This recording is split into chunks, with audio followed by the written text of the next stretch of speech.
Also, Attorney Mick Gerhardt would like to be conferenced in if you have that capacity, or we can phone conference as possible.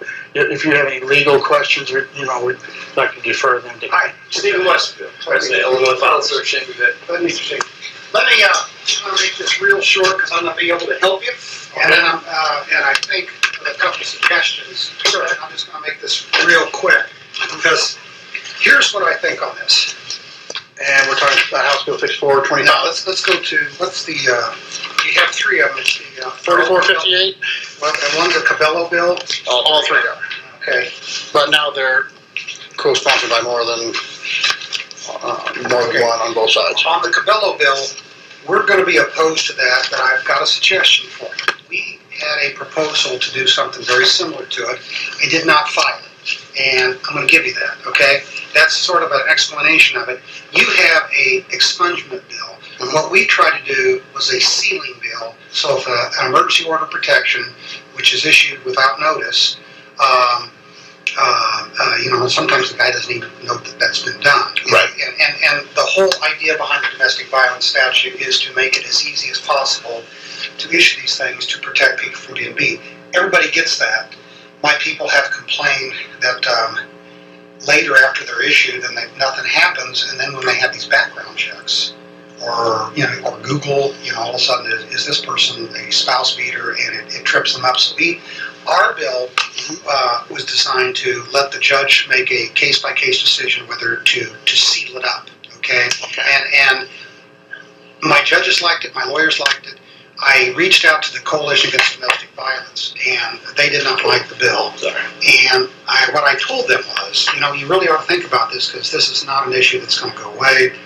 And and they thought it would inhibit or discourage people from filing. And I says, and we didn't see it that way, because it didn't have anything to do with issuing it on the front end. It was just after the back end, if nothing happened, then you could go in. My people didn't like the expungement. Why I'm giving that to you is you may want to go to Cabello and suggest he do this amendment, because I'll support this amendment. Okay. Now, what I told the domestic violence folks is, this is going to be a tough year to pass legislation. It just really is. I mean, every one of my members I'm having this discussion with, all the lobbyists are talking about, because we've got this primary. They didn't do anything in January. March. They released very few bills out of rules, and we're going to have this huge freaking log jam of about a month. And Cabello will probably tell you the same thing. It's just going to be so. I made a decision that I wasn't going to mess around fighting with these folks. I broached it with them. I gave them a copy of the bill. They asked if they could survey their local members, and so their people in their districts and circuits and the counties, and they came back, this isn't an issue. And I said, well, I think it is. I made a strategic decision that I have X number of issues this year. I just didn't have any. I don't have the time or the energy or the capital to brawl with them this year on this issue. Right. So I've started the discussion. And what Representative Cabello may want to do is he may want to sit down and talk to Kelly Cassidy about it, because I asked Kelly to be the sponsor of our bill. She said, I want to talk to the advocates and see where they're at. And she said, Jim, they're real nervous about this bill. And she said, so she likes Cabello. Okay, she told me she liked him, and not a boyfriend, girl. She likes Cabello. Sure. And she said she sits with him on restorative justice. He may want to reach out to her, because the advocates like Kelly, because she's always been with them on issues. A lot of times down here, you either got to change the message or the messenger. And we get along with the domestic violence advocates fine, but they weren't willing to go on. So what I'm telling you is, I think we're going to be opposed how you did it, because it's an expungement bill. Ours is just simply a sealing bill.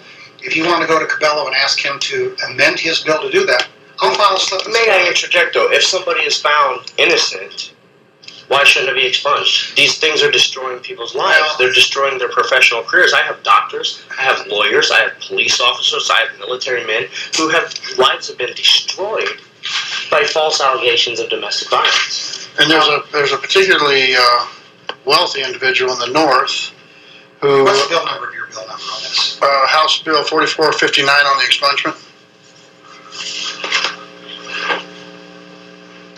You know, I get that the domestic violence crowds don't want to let up, but at the same time, they're going to have to at some time come to a point where they're going to have to realize that false allegations are destroying people's lives, and false allegations are also a form of domestic violence in itself, according to their standards of domestic violence. A false allegation is a control method. It's an instrument of intimidation. It can be misused. My people are saying the same thing. What I'm telling you is they didn't like how you did it, but you may want to consider how we did it, because if you file that amendment, we support that bill. Okay? So I'm trying to help you here is what I'm trying to do. Absolutely. I get it. I'm trying to help you here. I get it. And I got to tell you, I am not going to spend any time or effort on this issue this year, because I've just got the fish to fry, and I broached the issue, I put it out there, and if Cabello wants to sit down and talk to Kelly, that would be probably if they can talk about it, because Cabello has probably personal experience as a police officer, because more of those are shot in domestic violence situations where, and then he's probably had to serve those things, so he probably has a fairly practical. Now, you spoke to his union president up there, and I said, this is things that should be in family therapy are in the wrong forum. They're in the family court. And judges would agree with you. Yeah, but see, they would agree with you, but it's where they end up. Anyway, so that's my suggestion. Here's what explains it. Okay. How we did it, or what was this. But like I said, I kind of just made a strategic decision that I was not going to brawl with the coalition this year, because. Okay. And by that you mean Vicki Smith, Brandon Jones, who. He's no longer there. He's active duty JAG officer now. Okay.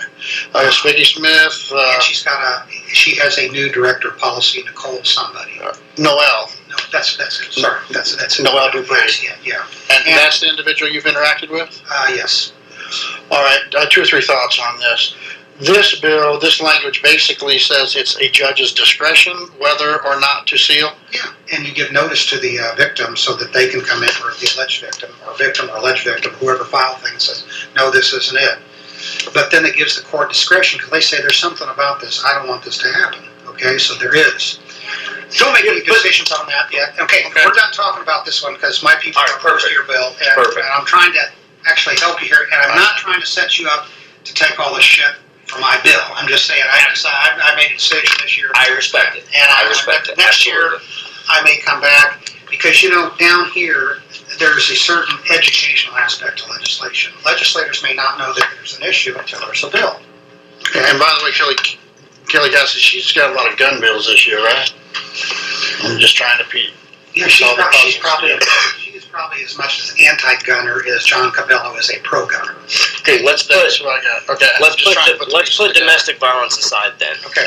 All right. Let's go with 5425. Okay. We're going to be opposed to that one, 5425, and the comments were wild about it.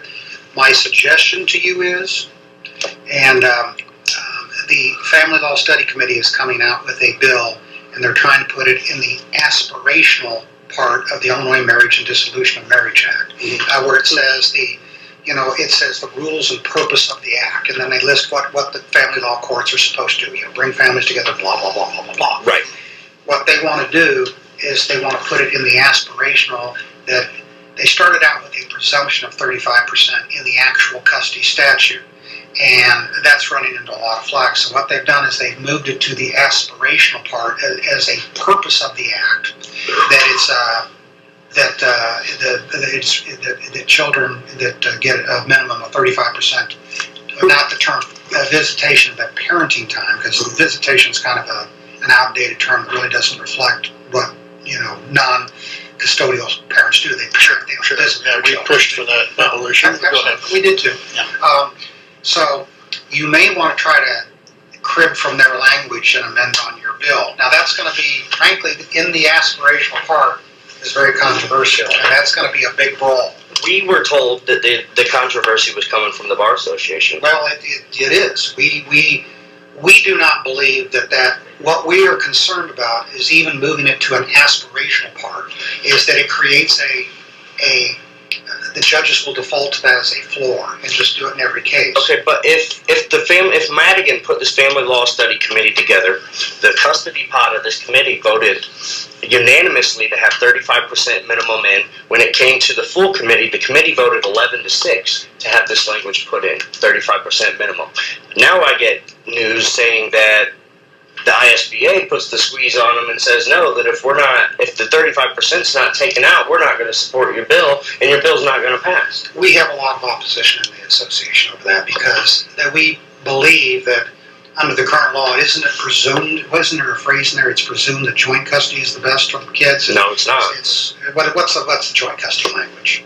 In this bill? No, in the law itself. What's the presumption of right now in the law? It all falls back to the best interest of the child. If that's it also says in there it's presumed that the maximum participation of both parents. That's true. Yeah, okay. That's true. But it says nothing That's about joint custody, though. As you well know, how the evolution of law, and you got all those law books there, that just because a law is on the books, there can be a wildly different variation on its interpretation and how it manifests itself in reality. And so I would say we trust the judges to give them the flexibility and discretion that if what I'll still refer to as the non-custodial spouse needs X, Y, or Z visitation, he or she will eventually get it. You know what I mean? I disagree. I've been through 10 years of litigation and I still don't have it. And I can't. Yep. And I have hundreds and I have 1,000 people that will come to committee and testify to this, and they're still not getting it. I believe you. And I'm not saying all 900 trial judges make the right decision on all X hundreds of cases, but we are very nervous and don't like and think it's kind of will cause more unintended consequences and problems to put in the aspirational clause. What would be so are you saying that the organization would oppose even the aspirational insertion? At this point, yes, I think we will. And I will say this though, okay, the Family Law Study Committee appears to be bent on trying to go ahead and, which it's a free country, they can do that, to go ahead and pass that in the aspirational.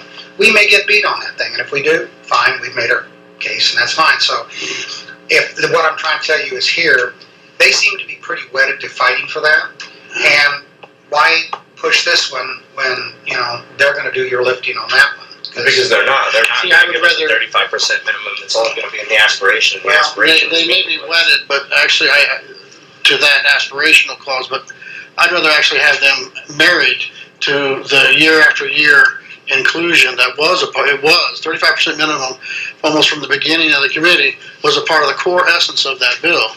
And now all of a sudden, at the last second, I would assume that if the bar opposed it this year, or the 35% minimum, they opposed it in all previous years, correct?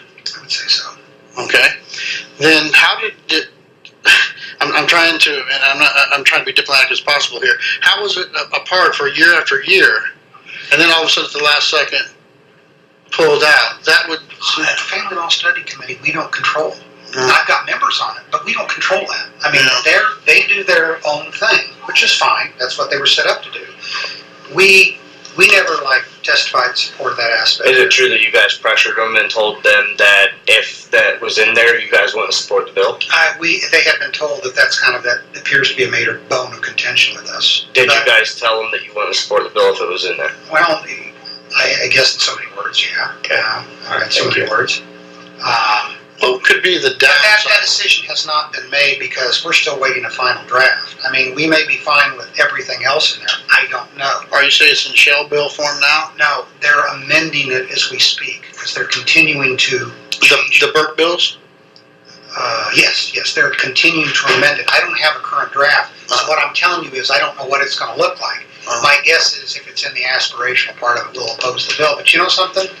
I think Burke is going to do whatever she feels is right on that, which is fine, and she may pass this right over our objection, or she may not. I don't know. I think she wants to possibly throw that up for a vote and see what happens. So what my suggestion to you guys are, you ought to get behind her efforts on that bill. That would be a nice place for you to be, because then it's not your burden to push, but you can help. You're not the lead dog, and that's why I'm actually trying to help you guys here. You understand? I do understand, and I respect What would be the downside to a child receiving 35% minimum of two good parents? A lot of times, no downside. And a lot of times it's probably awarded already, isn't it? No, it's not.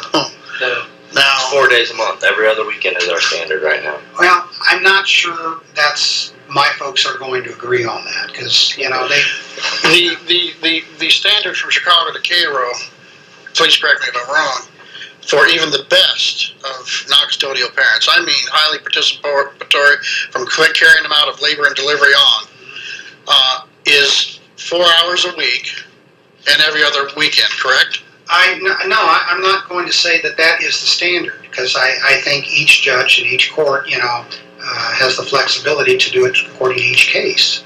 I'm not saying whether they have the flexibility. I know how much flexibility they have with the best interest clause and all the other criteria, but you're saying it's not a reality that the typical non-custodial I parent can't gets. sit here and tell you that. I mean, Would it be at least close? I don't know, because that's just not something I've researched. Let me ask you this: do you have kids?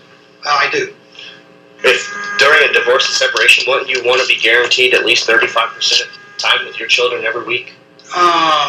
Well, they're grown, and one of them's living with me now, so I don't know how to answer that question. You know, guys, I'm not going to really argue with you about this. My people seem to be pretty lined up that they don't like this. Okay, Would it be safe to say that your people don't like it because it's going to shorten the litigation process and it doesn't look out for their financial well-being? You can make that argument. That you can do that if you'd like, but I think that's actually kind of silly. I mean, it's beyond silly. It's demeaning. But if you want to make that argument, but you know, But is that any sillier? But is that any sillier than them?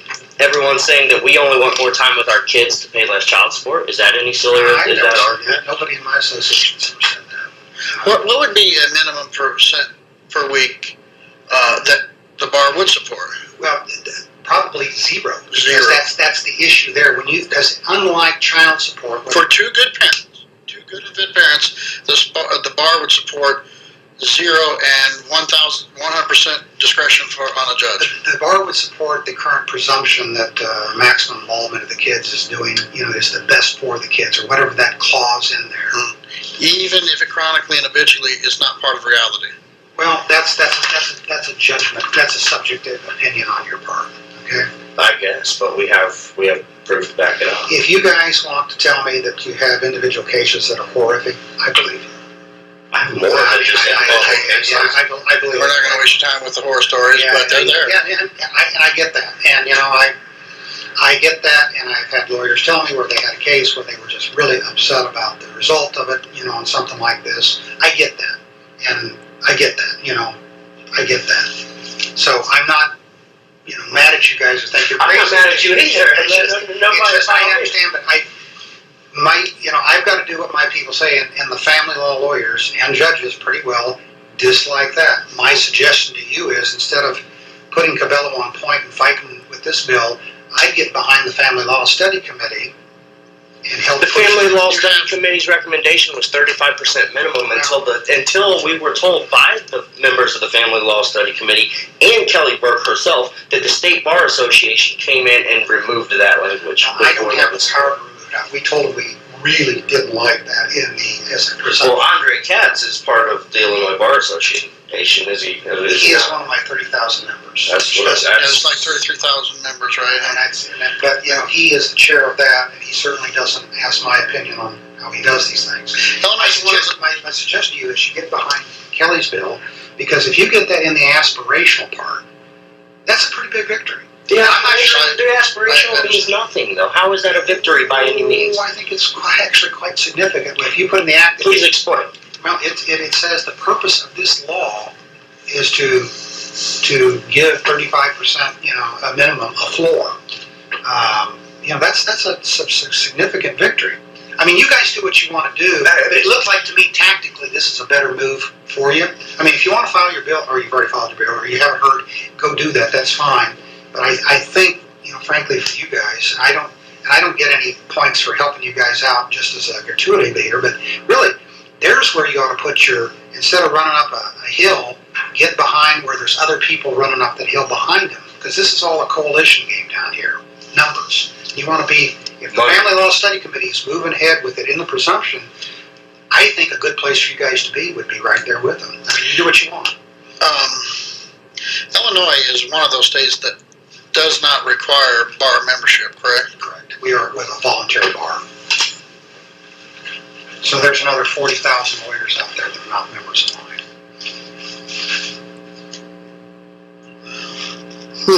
And I have some members that are fine with it in the aspirational part.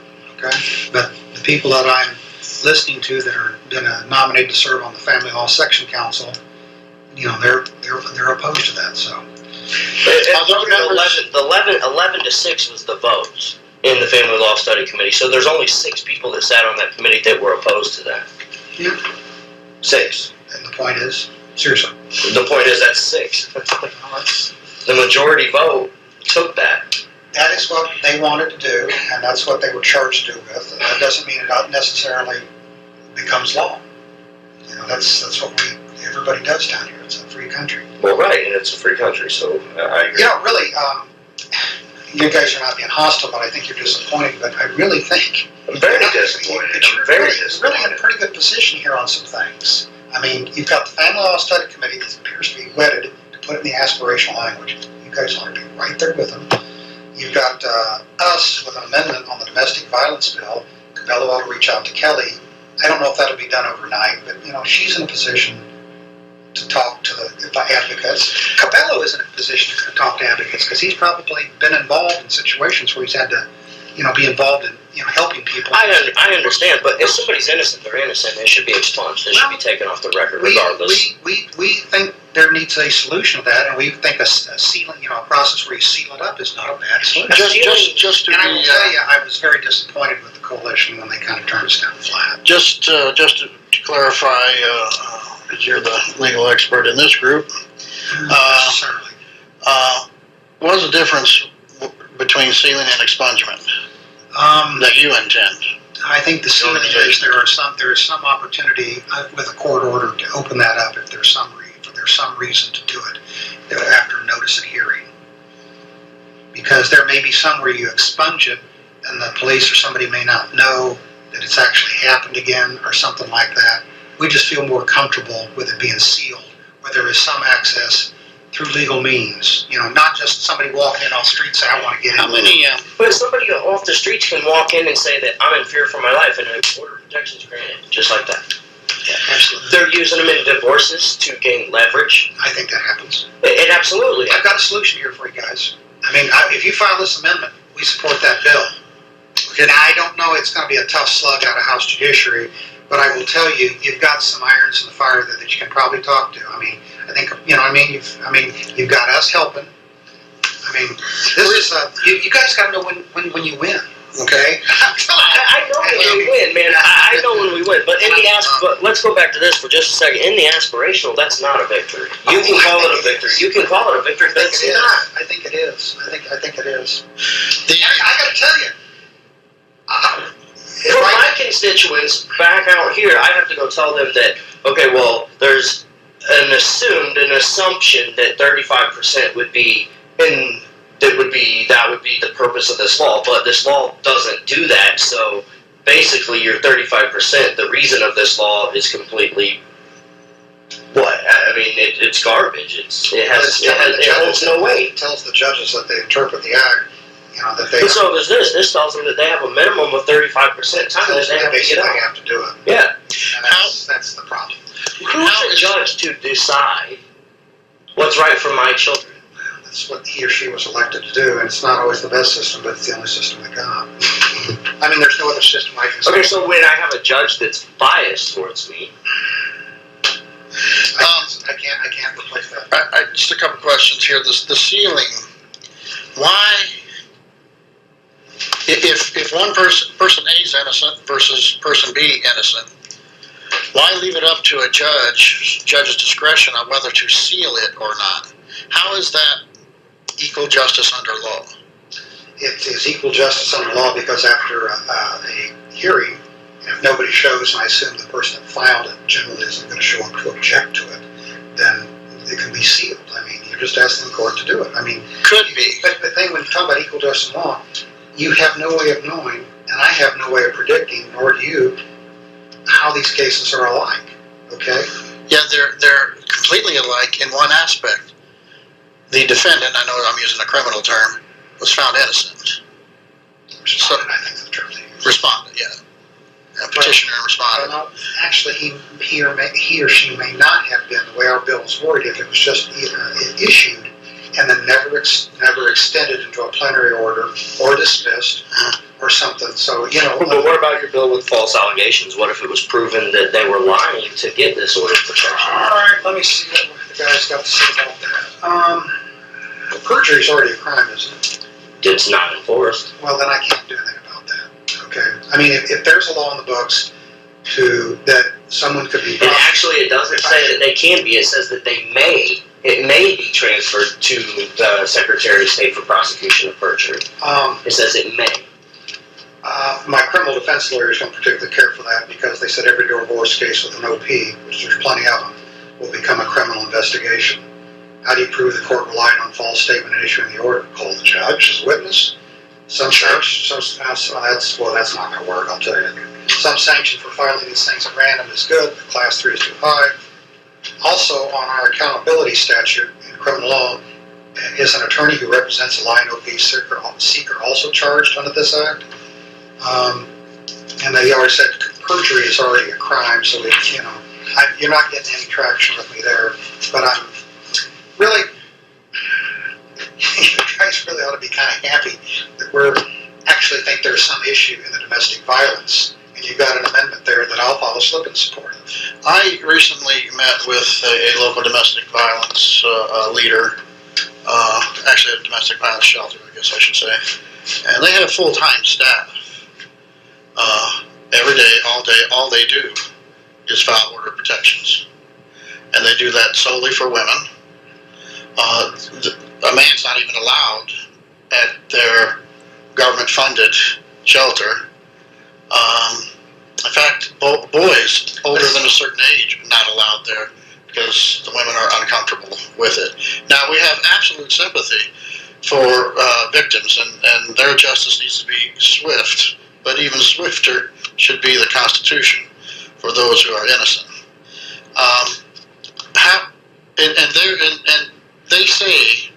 They told us that they say about 11% of victims are male. That's their numbers. I don't know what it is, but I know there are certain guys get hurt by domestic violence. No question. Absolutely, and there's 54 domestic violence shelters in the state of Illinois, and not one of them serve men. As a word of the wise, I wouldn't go.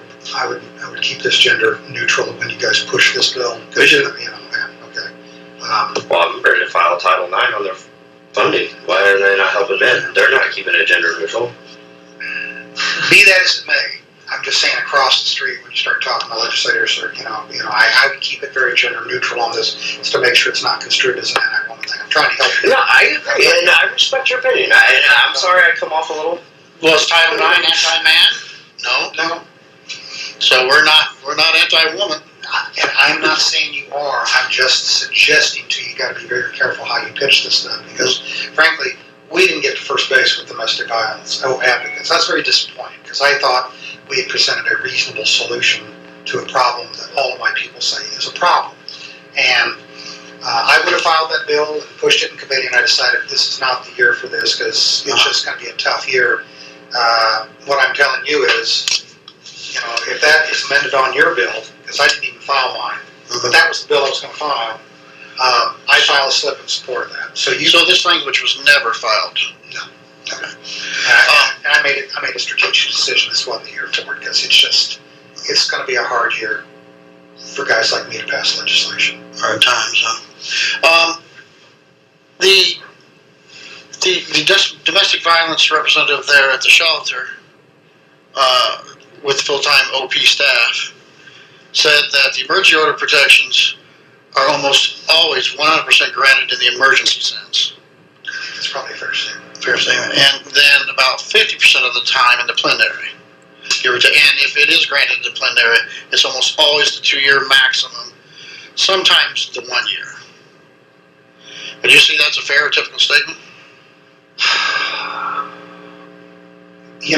It is not something I've researched, so I wouldn't know. it would strike me as being correct that literally anyone that walks in and wants an emergency order protection, if she or he has anything, because if you look at that statute in the cases, they've made it very easy to get an order of protection because they want to make sure people are protected. And so that's why that emergency order is probably, I would believe that it's actually never not granted, because I think most judges are going to sit there and say, what if I don't order this emergency order protection? Then something happens. I get it. But on the other side of that, we have, like I said, we have doctors, we have lawyers, we have brain surgeons that get their careers are destroyed. Well, that's why we have to see. Shouldn't there be some kind of penalty for a false allegation, other than perjury? Shouldn't there be some kind of If penalty? you look at the bill, our bill anyway, I thought under current law, there was some penalty. No, it says that it may be referred to the state's attorney's office for perjury charges, but it may.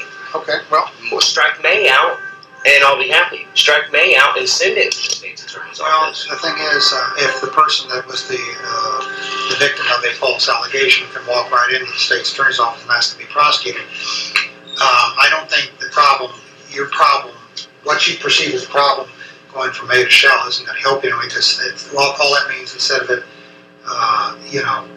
the state's attorney still has to decide independently where it says may or shall whether or not he or she is going to prosecute. Okay. Well, let me. And so it's really to. But that's in the state's attorneys. This is on the judges. May or shall send it to the state's attorney. The judges may send it to the state's attorney. Shouldn't it automatically be sent to the state's attorneys as perjury? There shouldn't be a may. There shouldn't be a shall. Well, as I said, anyone can walk into the state's attorney's office and ask to file a complaint that they've been a victim of a crime, and being a victim of perjury is a crime. But it's going to hold a lot more weight if it's coming from a judge sending it over there. Well, I tell you, that going up the tree for barking at judges about making them shall, you don't want to pick a fight with them on this. I mean, they don't hear it over there in person, but they pick up the telephone and call legislators. What I'm trying to tell you here, I'm trying to help you. What I'm trying to say is that my constituents' tax dollars pay these people's salaries. Well, that's fine. What I'm trying to tell you is, if you make that a shall and put that burden on the judges, I think that's going to be some tough sledding, because legislators are going to be, they're going to be very reluctant to. So why are legislators so scared of judges? They're not scared of them, but they're like it's like any other bill. They want to make sure they want everybody to support bills. They don't like to have opponents out there. Just asking the judge, just sort of bringing the judges into it with a shall. I just don't know if you want to go down that road, because they're not afraid to pick up the phone and call legislators. And what's that going to do? What about it? Would the Bar Association support some sort of penalty for chronic and habitual false allegations? For example, we have a small multitude of members who have had unfounded allegations 5, 6, 7 times in the span of 2 years. I don't know. I'd have to look at it. I'd have to look at it. You're asking me some questions to kind of speculate, and I'm not right. I think it's pretty forward. If there's a pattern of false allegation, just like there's a pattern of abuse. I'm just loath to tie us down to a position until there's a broader discussion about this. Okay, and at some point, I'll bring down one of my members for some of these bills, and we want to have another longer discussion about this. I do know one of the judges that's a woman that has been practicing family law for 30 years before. She liked this bill and said it was fine. Thought it was a reasonable compromise. So that's what But if we want to have a longer discussion on that. But okay, guys, I've got some stuff to do. All right. And I will.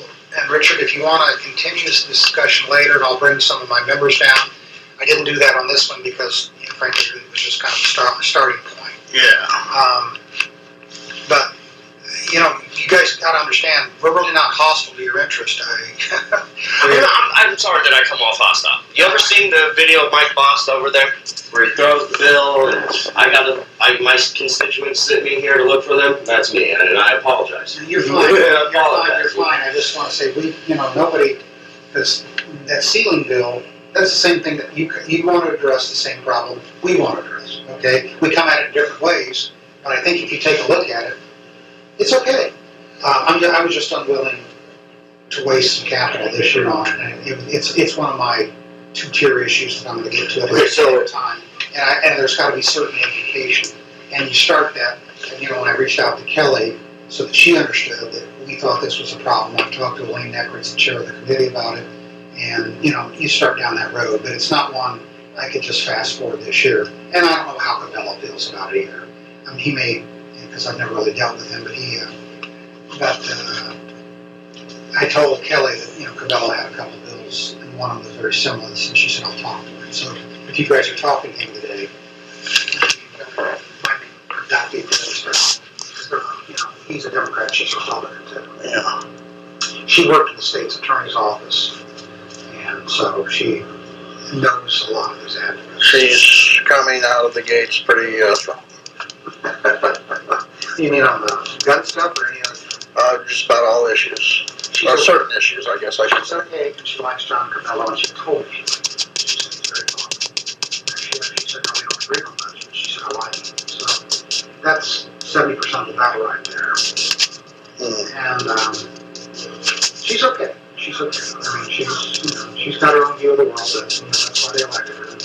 Cabela's got his, that's why they elected him, so it's okay. And the gun issue's reached. It's strictly. Sure. I mean, because downstate, it doesn't matter whether you're Republican or Democrat. You go down in the city, you're opposed, it doesn't matter what your party affiliation is. That just. In general, yeah. Yeah, that's it. It's a regional issue. So I wouldn't judge her on that. Well, I was just clarifying. Jim, I think you appreciate free time, sir. We'll do this longer, and I'll bring some. I'll convene a meeting sometime longer where I'll put some of the people who are in court every day. Okay. But Some of the questions you're asking me, I don't exactly know. I'm not trying to be, but I will tell you, I just on 35. But my suggestion to you is you get behind the Family Health Study Committee efforts and help them try to pass that separation. They may pass it. I don't know if they pass it. Fine. I'll do whatever my people tell me to do. But I'm not sure I can stop it. Maybe I can. Maybe I can't. I don't know. The people on your family law committee, is that public knowledge, or is that?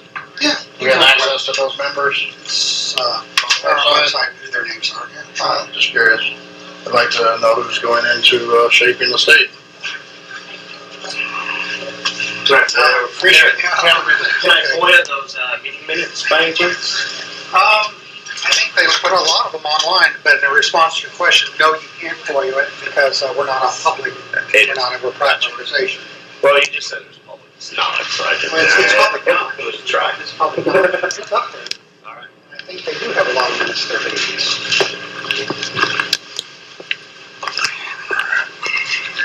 Richard, there's some good things right there, so don't be, Well, this wasn't a bad meeting, believe me. Okay, we'll give it a full, complete consideration. I mean, show Mick that, our bill and have him think about it. And, I think that, where's Mick on the aspirational part? He's okay with that, right? I think he's more leaning towards the 35% minimum. Well, this is a half a loaf business down here. Okay. I mean, seriously, it is. I don't get everything I want.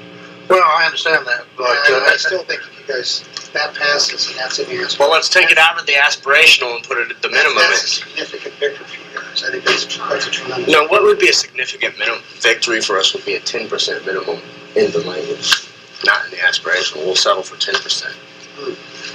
there's no old saying, though. I mean, you mentioned selling for half a loaf or whatever, but the trouble with that philosophy is if you keep selling for half a loaf, eventually you just end up fighting over the crumbs. Well, let me ask you this. Is there anything wrong now if it's non-custodial spouse getting 35 or 40% of visitation. The judges. That's what. Really, is there anything in the law now that prevents that from happening? No, but there's nothing that says that they have to get it either.